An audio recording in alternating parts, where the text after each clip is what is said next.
Thank you very much for being here today. We're back here in Minneapolis for a couple of reasons. First is we're traveling to Seattle here and then Ohio, and we're always looking at the Somali American community, how the challenges they're facing, what we could do to help. For instance, there's the issues of remittances issues and problems earlier this year. We worked with the local banks here to ensure that that there be some mechanism in place to help the community get money back to their family members out in Somalia and other places. A second issue too is any challenges that they face or any other challenges they face with local governments and social services, and see how we can play a better role. The second overall purpose is really to get to gauge the views of the community, because we learned that to have a really good U.S. policy in Africa, you need to talk to the diaspora, to the community that's really involved on a day-to-day basis and has contacts back in the country. So in Somalia, August 20th becomes a defining moment because of the transition is officially supposed to take place at that time.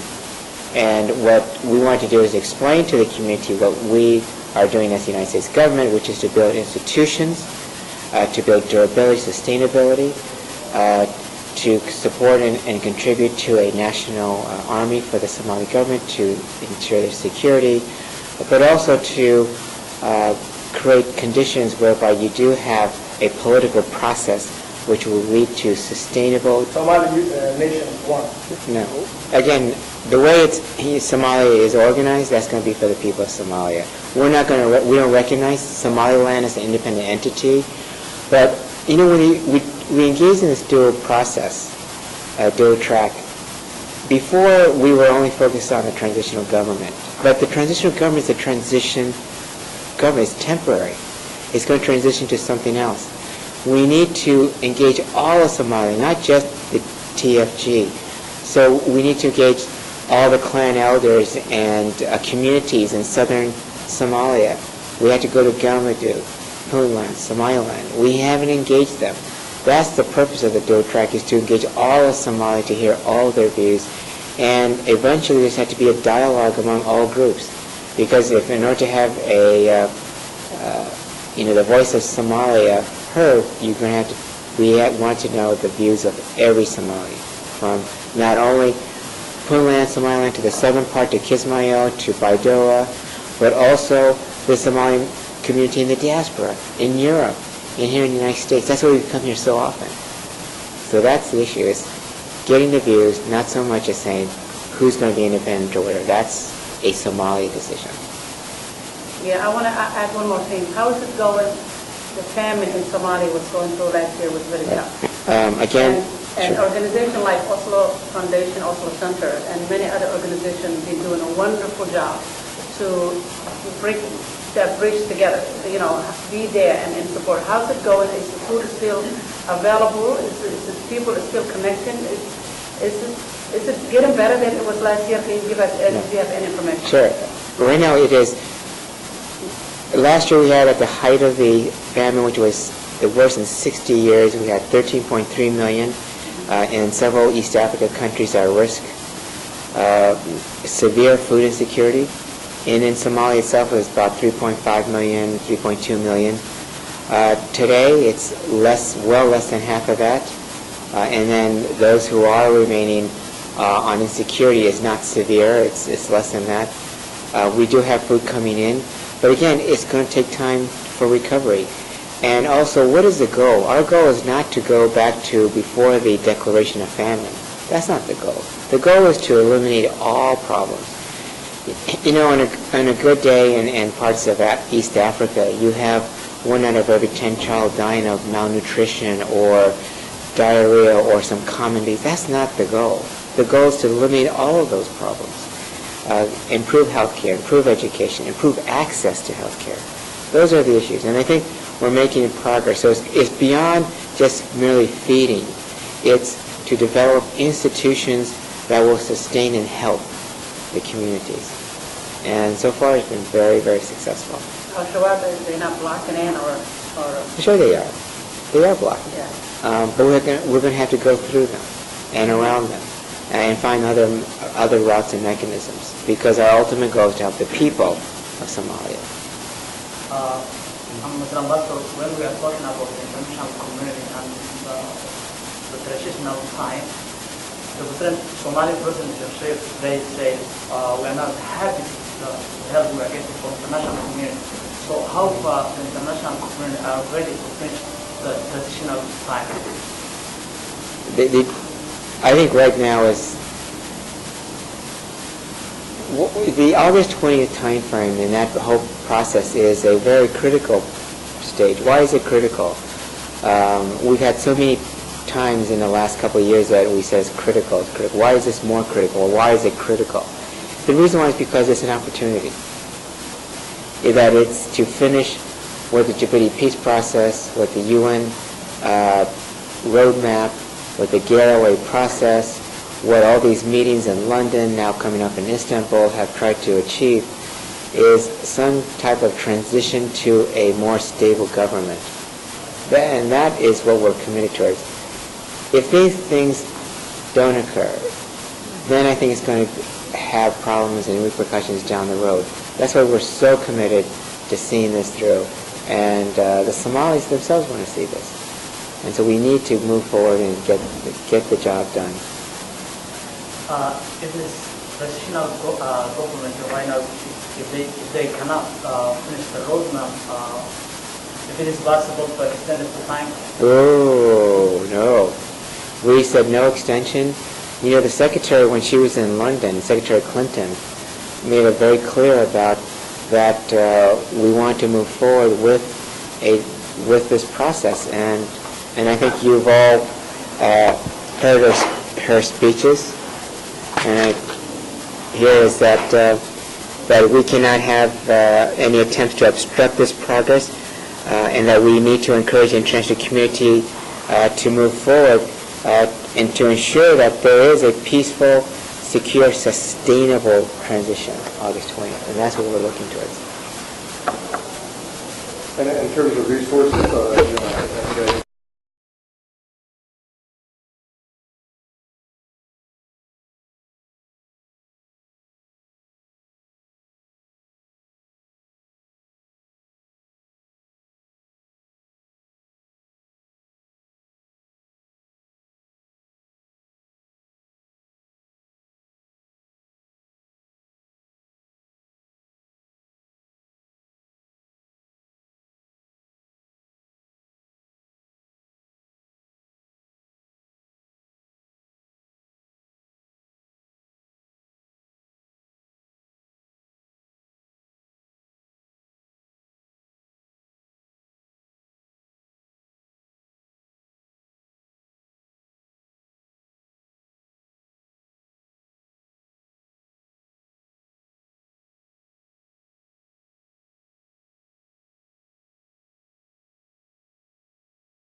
ku-xigeenka arrimaha Afrika ee wadanka Mareykanka Donald Mamayota ayaa mar ka hadlayay xaaladda Soomaaliya gaar ahaan dhinaca argagixisada waxa uu sheegay inay wax weyn iska bedeleen kadib markii la dilay hogaamiyaha Al-Qaacida isla markaasina kooxda Al-Shabaab awoodooda la wiiqay sidoo kalena laga saaray magaalada Muqdisho ee caasimadda Soomaaliya oo kooxda Al-Shabaab ay in muddo gacanta ku hayeen waxaana uu sheegay in haatan kooxdaasi awoodooda la wiiqay isla markaasina laga saaray dhowr goobood oo ay ka haysteen gudaha wadanka Soomaaliya Maxamed Farax Talyaani